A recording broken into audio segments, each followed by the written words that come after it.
त्रिदलं त्रिगुणाकारं त्रिनेत्रं च त्रियायुधं त्रिजन्म पापसंहारम्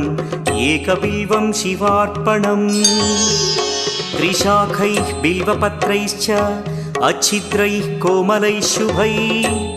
तव पूजां करिष्यामि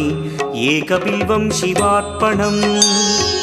कोटिकन्या महादानं तिलपर्वतकोटयः काञ्चनं शैलदानेन एकबिल्वं शिवार्पणम् काशीक्षेत्रनिवासं च कालभैरवदर्शनौ प्रयागे माधवं दृष्ट्वा एकबिल्वं शिवार्पणम्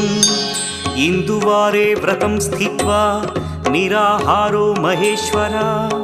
नक्तं हौष्यामि देवेश एकबिल्वं शिवार्पणम् रामलिङ्गप्रतिष्ठा च